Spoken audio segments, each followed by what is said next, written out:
Hello everyone, I'm bringing you the Mannequin of the Month for November 2023 today. As is usual, the topic we're going to talk about here was chosen via a poll over on Patreon, and we have Gulf War kit once again, so a popular topic at the moment. What we have represented on the mannequin here is the kit of a driver in the Royal Corps of Transport in 1991, involved in the invasion of Iraq, essentially. So the kit we have here is in broad strokes stuff we've talked about previously, but set up slightly differently. We actually have very limited kit in terms of web equipment. We just have the haversack for the respirator, so we'll get on talking about that in a minute or two. We're going to run through the kit we have on the mannequin here.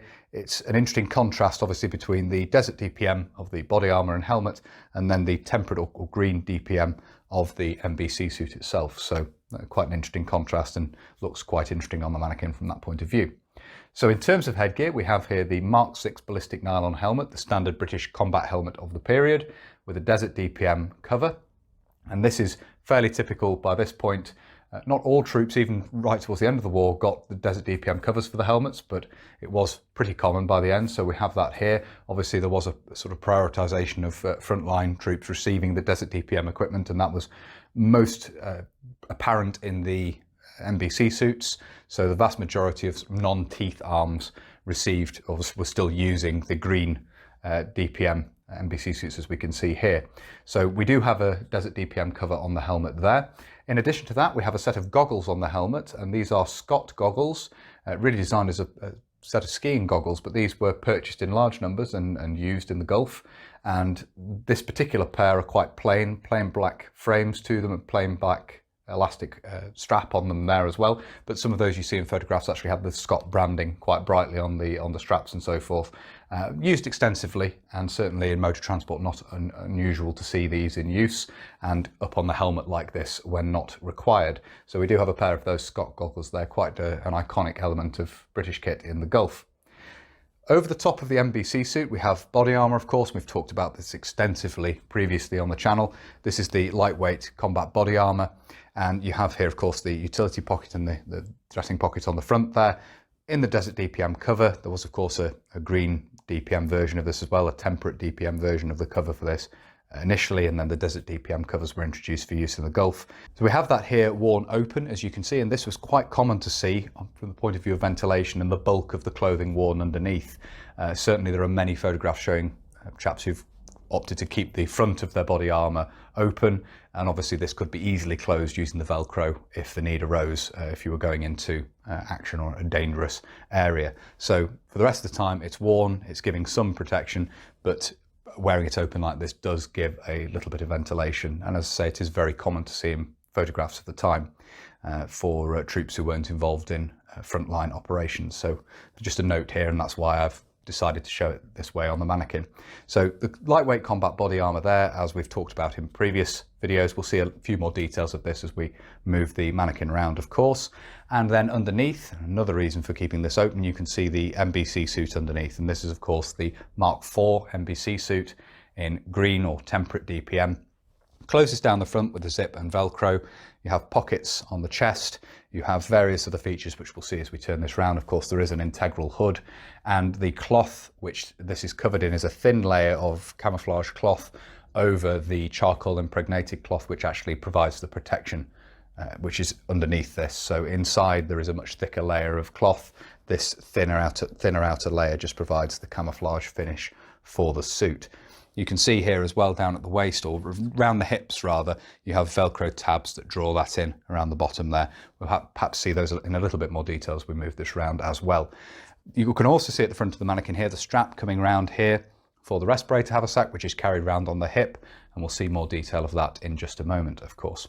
Moving on to look at the right hand side of the mannequin here, you can see some details of the MBC suit, of course, the sleeve of the MBC suit. We have a dressing pocket on the arm here, and as we've talked about previously, this includes on the flap a pad of textured cloth which allows for the easy attachment of detector paper, and you have another pad of that down towards the wrist here, as you can see, and then at the wrist we obviously have the Velcro tab to draw the wrist in for wearing this with gloves, with MBC gloves.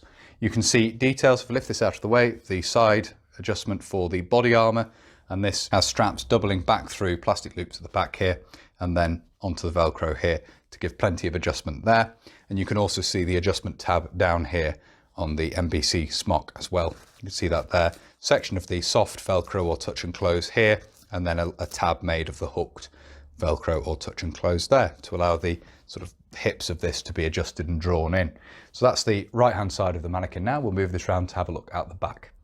Looking at the back of this here, you can see the strap coming around the back of the helmet for the Scott goggles there, with a buckle on the side here, and then this section here to allow this to be adjusted in.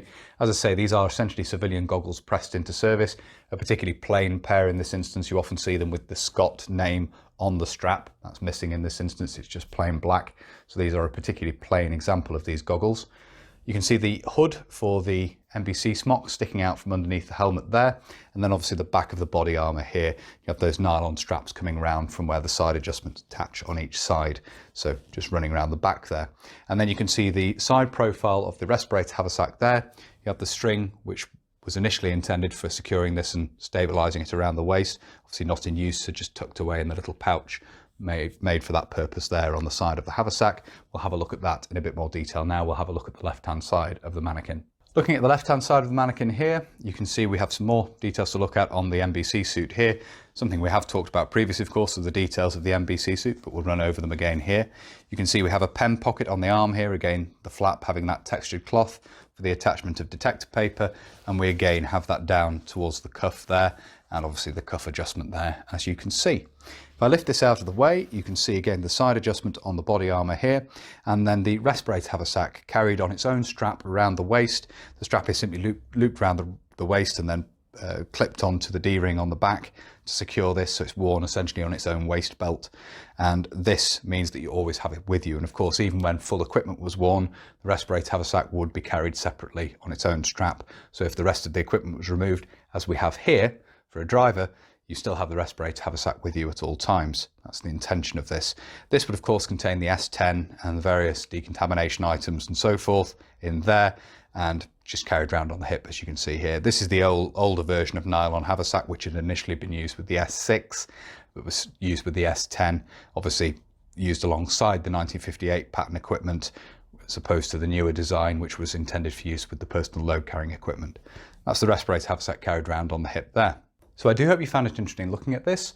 We've been covering a lot of Gulf War kit on the channel recently, and obviously this Top the Pole, this particular topic, Top the Pole over on Patreon once again. So talking about Gulf War kit once again for Mannequin of the Month.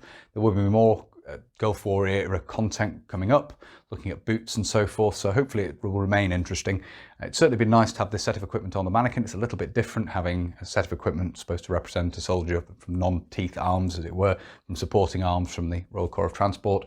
So as I say, the limited kit in terms of the web equipment and so forth, it's a little bit different from that point of view, and obviously displaying the body armour in this way and so forth. So it's been nice to have it set up in this manner. It makes for something a little bit different.